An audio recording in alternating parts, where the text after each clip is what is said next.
ओम गंग गणपतये नमो नमः। श्रीमद्भागवत महापुराण षष्ठ स्कंध अतः चतुर्दश अध्याय 14वां अध्याय वृत्रासुर का पूर्व चरित्र। परीक्षित वाच रजस्थम स्वभवस्य बृहन् वित्रस्य पापनः नारायणे भगवती कथमासीद दुढ़ामति। राजा परीक्षित ने कहा, भगवान वृत्रासुर का स्वभाव तो बड़ा रजोगुनी तमोगुनी था। वो देवताओं को कष्ट पहुंचाकर पाप भी करता था। ऐसी स्थिति में भगवान नारायण के चरणों में उसकी सुदृढ़ भक्ति कैसे हुई?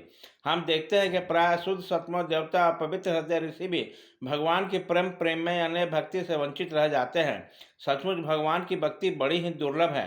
भगवान इस जगत के प्राणी पृथ्वी के धूलिकणों के समान यह संख्य है। इसमें कुछ मनुष्य आदि श्रेष्ठ जीव ही अपने कल्याण की चेष्टा करते हैं। ब्राह्मण उनमें भी संसार से मुक्ति चाहने वाले तो बिरले ही होते हैं, और मोक्ष चाहने वाले हजारों मुक्ति या सिद्धि लाभ से कोई एक ही कर पाता है। महामुने करोड़ों सिद्ध और मुक्त पुरुषों में भी वैसे शांतचित्त महापुरुषों का मिलना तो बहुत ही कठिन है, जो एकमात्र भगवान ही परायण हो। ऐसी अवस्था में वृत्रासुर, जो सब लोगों को सताता था और बड़ा पापी था, उस भयंकर युद्ध के अवसर पर भगवान श्री कृष्ण में अपनी वृत्तियों की इस प्रकार दृढ़ता लगा सका, इसका क्या कारण है? प्रभु, इस विषय में हमें बहुत अधिक संदेह और सुनने में बड़ा कौतूहल है। वृत्रासुर का बर पौरस कितना महान था! उसने रणभूमि में देवराज इंद्र को भी संतुष्ट कर दिया। सूत जी कहते हैं, शौनक आदि ऋषियों, भगवान शुक्रदेव जी के परम श्रद्धालु राजर्षि परीक्षित का यह श्रेष्ठ प्रश्न सुनकर उसका अभिनंदन करते हुए यह बात कही। श्री सुखदेव जी ने कहा, परीक्षित, तो सावधान होकर यह इतिहास सुनो। मैंने इसे अपने पिताजी व्यास जी, देवर्षि नारद और महर्षि देवल के मुंह से भी विधि पूर्वक सुना है। प्राचीन काल की बात है कि सूर्यसेन में चक्रवर्ती सम्राट महाराज चित्रकेतु राज करते थे। उनके राज में पृथ्वी स्वयं अपने प्रजा के इच्छा के अनुसार अन्न रस दे दिया करती थी। उसकी 1 करोड़ रानियां थीं और वह स्वयं संतान उत्पन्न करने में समर्थ भी थे, परंतु उनमें से किसी के भी गर्भ से कोई संतान नहीं हुई। यूँ महाराज चित्रकेतु को किसी बात की कमी नहीं थी। सुदर्ता, उदारता, युवावस्था, कुलीनता, विद्या, ऐश्वर्य और संपत्ति आदि सभी गुणों से संपन्न थे। फिर भी उसकी पत्नियां बाँझ थीं, इसलिए उन्हें बड़ी चिंता रहती थी। वह सारी पृथ्वी के एक छत्र सम्राट थे। बहुत से सुंदर रानियां थीं तथा सारी पृथ्वी उसके बस में थी। सब प्रकार की संपत्तियां उसकी सेवा में उपस्थित थी, परंतु वे सब वस्तुएं उन्हें सुखी न कर सकी। एक दिन साप और वरदान देने में समर्थ अंगिरा ऋषि स्वच्छंद रूप से विभिन्न लोकों में विचरते हुए राजा चित्रकेतु के महल में पहुंच गए।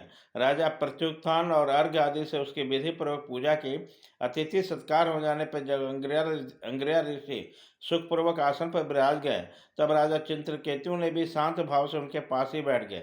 महाराज महर्षि अंगिरा ने देखा कि राजा बहुत विनयी है और मेरे पास पृथ्वी पर बैठ कर मेरी भक्ति कर रहा है। तब उन्होंने चित्रकेतु को संबोधित करते हुए उसे आदर देते हुए यह बात कही। अंगिरा ऋषि ने कहा, राजन, तुम अपनी प्रकृतियों, गुरु, मित्र, राष्ट्र, दुर, कोष, सेना और मित्रों के साथ सकुशल तो हो न।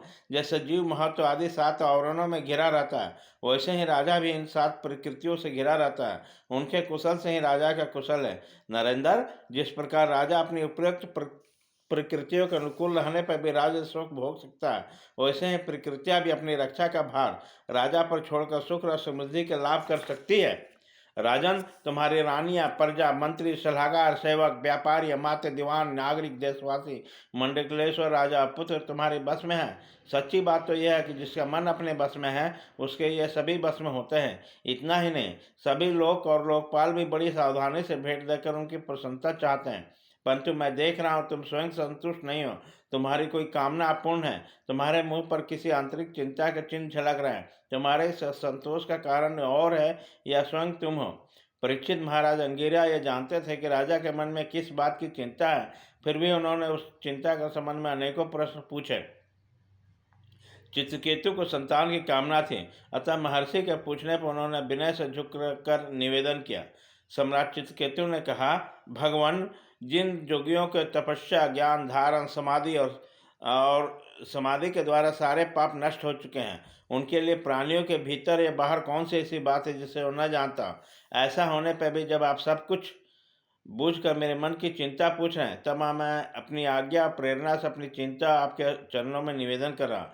मुझे पृथ्वी के साम्राज्य, ऐश्वर्य, संपत्तियां, जिनके कारण लोकपाल भी ललायत होते हैं, प्राप्त हैं, परंतु संतान न होने के कारण मुझे उस सुख भोगी में उसी प्रकार तनिक भी शांति नहीं मिल रही जैसे भूखे प्यासे प्राणी को अन्न जल के सिवा दूसरे भोगों से। महाभागवान महर्षि, मैं तो दुखी हूँ। पिंडदान न मिलने के कारण मेरे पितर भी दुखी हो रहे हैं। अब आप हमें संतान दान करके परलोक में प्राप्त होने वाले घोर नरक से उबारिए। ऐसी अवस्था में कीजिए कि लोक परलोक सभी दुखों से छुटकारा पालो। श्री सुखदेव जी कहते हैं, परीक्षित, जब राजा चिंतकेतु ने इस प्रकार प्रार्थना की तब सर्वसम्मत एवं परम कृपालु ब्रह्मपुत्र भगवान अंगिरा ने त्वष्टा देवता के योग्य चरु निर्माण करके उसका यजन किया। परीक्षित, राजा चित्रकेतु की रानियों में से सबसे बड़ी और सद्गुणवती महाराज कृतघ्नि थी। महर्षि अंगिरा ने उन्हीं का जग का अवशेष प्रसाद दिया। तब राजा चित्रकेतु ने कहा, राजन, तुम्हारे पत्नी के गर्भ से एक पुत्र होगा जो तुम्हें हर्ष और शोक दोनों ही देगा। यह कहकर अंगिरा ऋषि चले गए। उस यज्ञावशेष प्रसाद के खाने से ही महारानी कृतघ्नि ने महाराज चित्रकेतु को द्वारा गर्भ धारण किया, जैसे कृत्या ने अपने गर्भ में अग्नि कुमार को धारण किया था। राजन, सूर्यदेश के राजा चित्रकेतु के तेज से कृतघ्नि का गर्भ शुक्ल पक्ष के चंद्रमा के समान दिनों दिन क्रमशः बढ़ने लगा। तदनंतर समय आने पर महारानी कृतघ्नि की गर्भ से एक सुंदर पुत्र का जन्म हुआ। उसके जन्म का समाचार पाकर सूर्य देश की प्रजा बहुत ही आनंदित हुई। सम्राट चित्रकेतु का आनंद का तो कहना ही क्या। वे स्नान करके पवित्र हुए, फिर वस्त्राभूषण से सुसज्जित होकर ब्राह्मणों से स्वस्ति वाचन कराकर और आशीर्वाद लेकर पुत्र का जात क्रम संस्कार कराया। उन्होंने उस ब्राह्मणों को सोना चांदी वस्त्र आभूषण गांव हाथी घोड़े और 6 अद्भुत गौएं दान दी। उदार शिरोमणि राजा चित्रकेतु ने पुत्र के धन यश और आयु की वृद्धि के लिए दूसरे लोगों को भी मुँह मांगी वस्तुएं दी। ठीक उसी प्रकार जैसे मेघ सभी जीवों का मनोरथ पूर्ण करता है। परीक्षित, जैसे यदि किसी कंगाल को बड़ी कठिनाई से कुछ धन मिल जाता है तो उससे उसकी आसक्ति होती है, वैसे ही उसकी कठिनाई से प्राप्त हुए पुत्र में राजा चित्रकेतु का स्नेह बंधन दिनों दिन दृढ़ होने लगा। माता कृतघ्नि को भी अपने पुत्र के मोह के कारण बहुत ही स्नेह था, परंतु उसके सौत रानियों के मन में पुत्र की कामना से और भी जलन होने लगी। भाग 1 खत्म।